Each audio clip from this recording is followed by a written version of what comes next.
In this video, we discuss how you can almost guarantee to pass the agreement in principle with any mortgage lender. Let's go.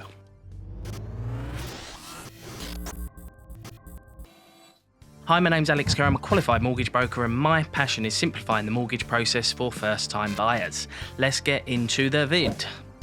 The best thing to do to find out if you are going to pass an agreement in principle with the mortgage lender is not just submitting an agreement in principle with lenders all over the show. All you need to do is check your credit file. And notice I say credit file, not credit score. The score that credit agencies give you is their credit scoring system, not the mortgage lender's credit scoring system, so you can ignore that. Mortgage lenders will assess your credit by accessing your files through credit agencies. The three credit agencies are Experian, Equifax and Transunion. Some lenders will use one of them and other lenders may use a combination, such as Experian for an agreement in principle and then Transunion at the submission of the mortgage application once you've found a property. We need to see what's going on in all three. You can either download all three credit files individually or just get a multi-agency credit file which has all three credit files in one file by using checkmyfile. It's free for the first 30 days and you can cancel at any time thereafter. Click the link in the corner of the screen or in the description below to gain your free access. Just scroll to the bottom of the page when logged in and select Download Printable Report. It's best to do this in a computer rather than your mobile phone. You can then save it as a PDF. It's far easier and more cost effective than having three files open at the same time, and checkmyfile is streets ahead of all of the others when it comes to being user-friendly and readable. These are the main areas of the files you want to take note of. Address history. This is the single most important element of your credit file. As you scroll down the columns, you will see who you bank with, any credit commitments like credit cards and loans, and things like mobile phone contracts, things like that. 1. Do these companies hold your current address? The address that they hold on you will be just below the company name. If it's the wrong address or a previous address or your parents' address, get it updated ASAP. 2. Are you on the voters roll and is it your correct address? Just go towards the back of the report on the electoral roll page where you will find the addresses that are linked to the voters roll. Are they correct? Do you have any missing records which will just show as no data or no information returned? If so, and you've got missing information or data, just get in touch with the individual credit providers, Experian, Equifax or TransUnion, and update them with the correct record. If you're not on the voters roll and you can vote, then do yourself a massive favour when it comes to obtaining a mortgage, as lenders rely heavily on this record to pull in all of your data. If you're not able to vote yet, just make sure all your addresses on your credit providers are correct and up to date. 3. Do the credit agencies hold all of your information? So as you look down the columns, you may see Equifax has information of the majority of your credit commitments. However, Experian may just have rows of blank records. This means Experian, for some reason, does not hold the correct information about your credit history. And if you apply for a mortgage with a bank that uses Experian, what you might find is that the lender may decline the agreement in principle or may refer it, because the system cannot produce a credit score. This means it will be sent to an underwriter to look at individually and manually.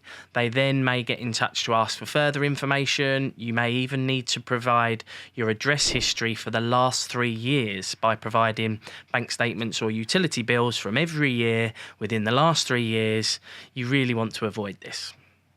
Adverse credit. Your credit record will show you any mispayments, defaults and county court judgments. These are adverse credit records against your file because you may have missed a payment. 1 mispayment will show as a number 1 in your credit file, 2 mispayments as a number 2 and so on.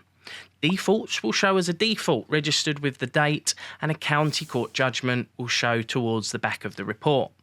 If you are clear of mispayments and you have lots of nice green circles on your credit file, which means payments have been met on time and all of your addresses are up to date and correct, and you have at least 12 months records of some type of credit history like repaying a credit card back on a monthly basis in full for the last 12 months or a mobile phone contract for the last 12 months, then you are going to pass the credit score with the majority of mortgage lenders. When I say the majority, if you are just putting, say, 5% down as a deposit and your history is a little bit thin, maybe you've only had a few months worth of payments on a credit card, then there is a chance with some lenders like Nationwide who are more strict. You may not pass the credit score. You may need to put down a deposit of 10% or maybe even 15% in some instances. So if you are declined and you do have a good credit score and you're putting 5% deposit down and you do have the option to put more down, just ask the mortgage lender to rescore your agreement in principle with the higher deposit,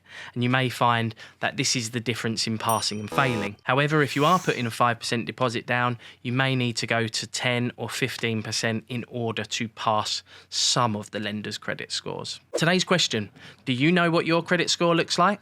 Let me know. So if you are a first-time buyer and you're wondering how to go about the whole situation about applying for a mortgage, checking your credit, how much you can borrow, what lenders you can go to, all that sort of thing, and you want to apply for a mortgage direct with a lender because you don't want to pay, say, broker fees, or you want to have that element of control so you can push the application forwards, then we are, as of the 1st of August 2022, launching a brand new online course for first-time buyers called First Time Buyer Expert.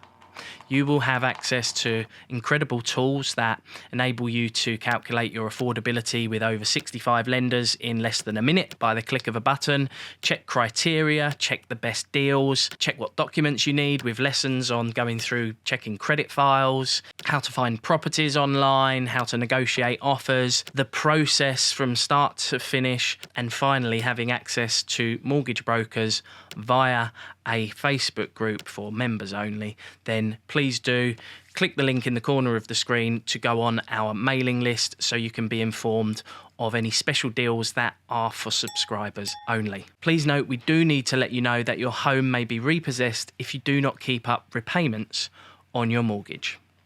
So thanks for watching today's video. I hope it has provided you with some useful tips. Please check out the show notes for a recap with access to any links discussed today. Please consider subscribing and ringing the bell to receive notifications on our latest videos.